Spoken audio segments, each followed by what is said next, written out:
So, nagbili kami ng prutas. Dari timbay, grapes. Kailangan may prutas parati mga kananay, no? Hugasan muna natin ito bago natin ilagay sa ating bunganga. Ayan. Natakam na ako.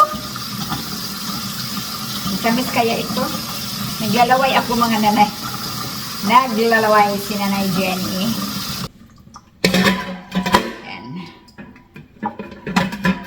Lagyan natin siya dito.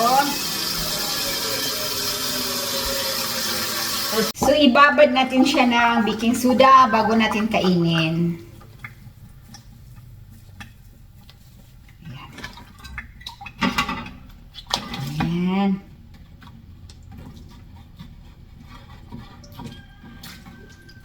So, palipasin muna natin ang 5 minuto nito. Ayan. Okay, andito naman tayo sa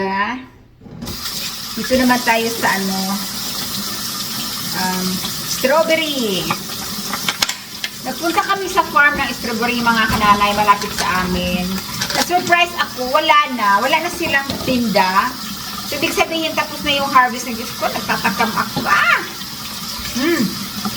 Naglalaway ako mga nanay. Naglalaway si Nanay Jenny. At lagyan din natin ng baking soda. Baba din natin.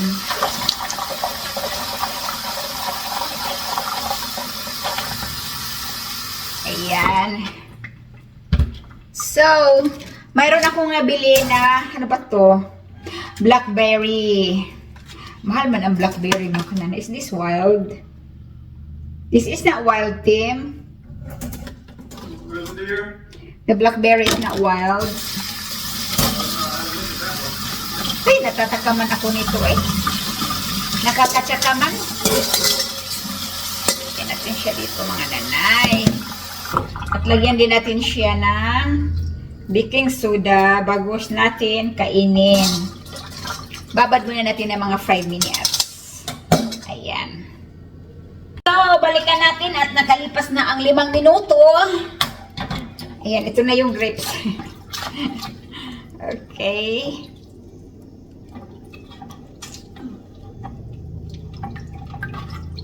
Ayan.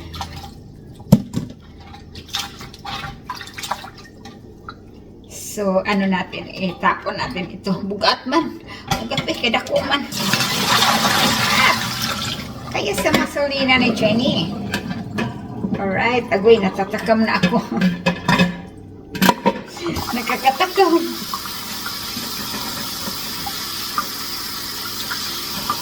Hindi na lang natin. Kainin ko na.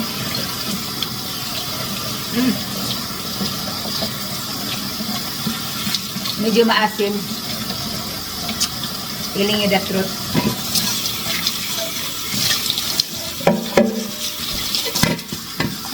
Alright.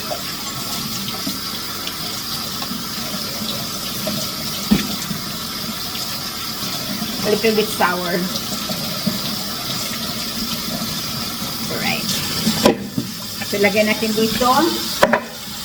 So, ito naman, strawberry. Smell good ang strawberry, pero hindi ko alam kung ano ba ito.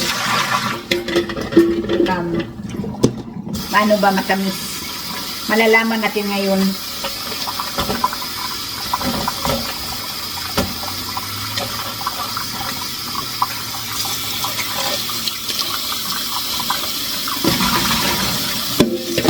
Alright. Ngayon, tingnan natin kung matamis ba.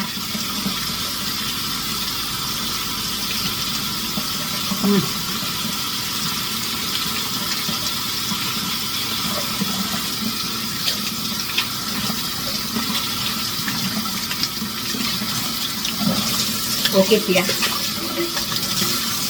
Okay. So, dito tayo. Ito tayo sa blackberry.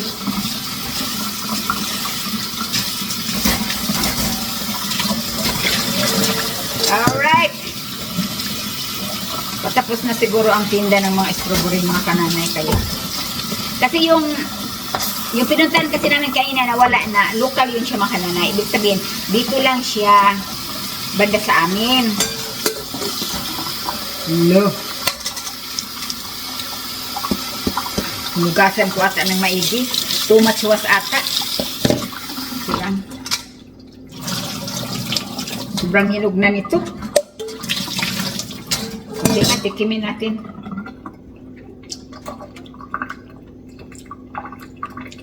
Sweet. The sweetest. Mahurot ni Ron. Mahurot sa tilaw.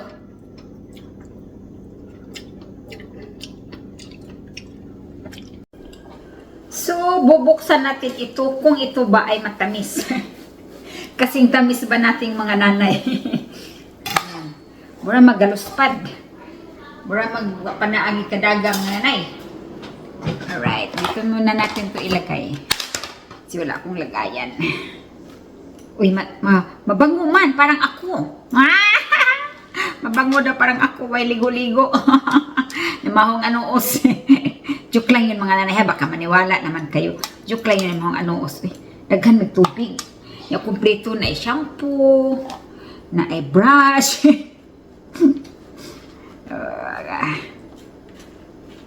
Mga kananay, cantaloupe ito, no? Milon sa atin sa Pilipinas. Pero maraming klase sa cantaloupe or milon. So ito, hindi ko alam kung anong klase ito mga nanay. Sa smell pa lang niya mga kananay, alam ko na na. Ano? Alright. Sige. Ito nang hiwaon. Hiwaon na to kay gusto madamukaon si Daddy Tim Ani. Pero wala man ni siya daghan fiber mga nanay. Just water. Gusto ko ng prutas yung maraming fiber parang magkaigit-igit na ba? No. Ay, ibig sabihin mga nanay, easy lang makapunta sa bathroom. Grabe ka tamis. Nakigah mata. Tim, this is very ripe already. Sweet. Sweet like me.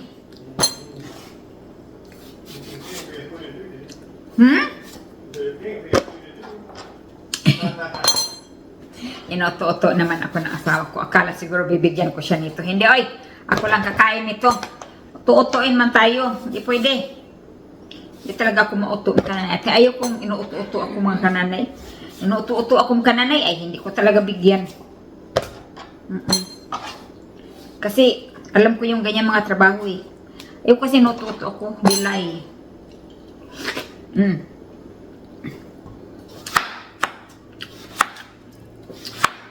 Ganito mga nanay.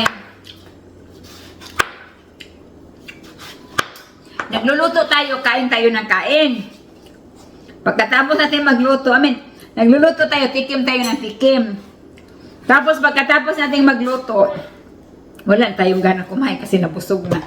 Kaya nagtataka pa ba kayo kung minsan hindi ako sumabay? Nang dahil nabusog na ako sa kakatikim ko. Malapit na nga maubos.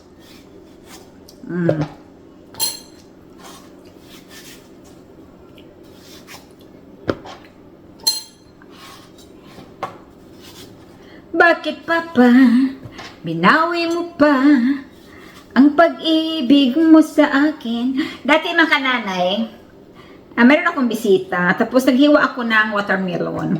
So ganito nga ako maghiwa. Kasi hindi ko inaano yung sa pinakano baba. Kasi nga, hindi na siya matamis. Sabi niya, Jenny, bakit ganyan ka? Nasasayang yun. Nasasayang daw. Eh, kaya nga, hindi ko sinasali kasi hindi ko gusto eh.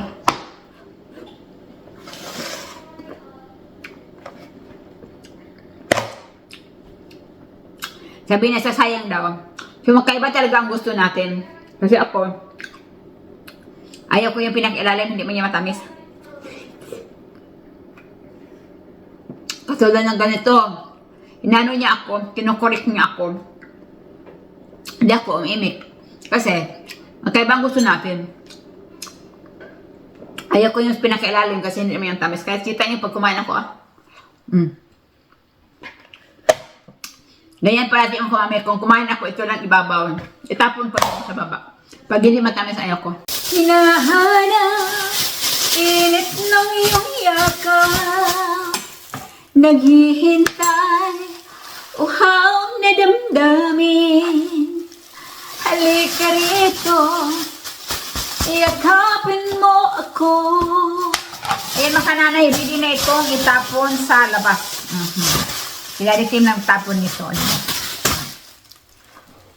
Aalis kami mga kananay kasi pupunta ako sa kaibigan ko. Yung kaibigan kong pauwi sa Pilipinas at mayroon akong ipadala sa kanya doon sa isa kong follower pala, isa lang.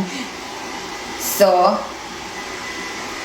medyo malayo-layo yung bahay nila, mga 45 minutes drive. Pag ang asawa ko ang mag-drive, mga nanay. Pero kung ako ang mag-drive, buti niya ng more than an hour. So, hindi na lang ako magluluto, mag-pick up na lang daw kami ng pagkain sa labas. I-drop lang namin doon sa bahay niya at sa labas lang. So, ito lang susuotin ko mga kananay, no? Magchinilas lang ako. Ayan. Matagal ko na itong blouse na ito na hindi nasuot mga nanay. Kailangan isuot natin. Nag-drop na naman ang aming temperature, nakakainis. Nagtanim-tanim pa naman ako mga nanay. Tapos pag mag-drop ang temperature, paano na yan? Si Daddy Tim tapos nang naligo. Diba?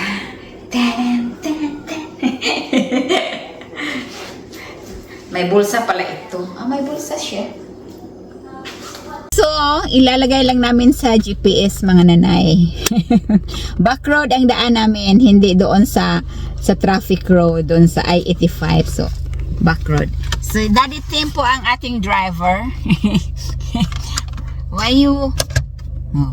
Ismail, you're in the camera. Oh, I'm busy. Here I am, right here. Okay, I got it. I think I got it. Matthew! So pagkadating ni Daddy Tim galing sa trabaho, naligo siya at pagkatapos kami aarangkada na at pupunta nga doon sa bahay ng aking kaibigan. Medyo malayo-layo din pero may ipapadala kasi ako sa kanya nang dahil pauwi siya sa Pilipinas. So kung pagmasdan nyo dito mga kananay, dumaan kami dito sa back road. So ang lalaki ng mga yard talaga dito. Dito sa banda sa amin, hindi uso dito ang gate. Walang gate dito. Palakihan ng yard dito.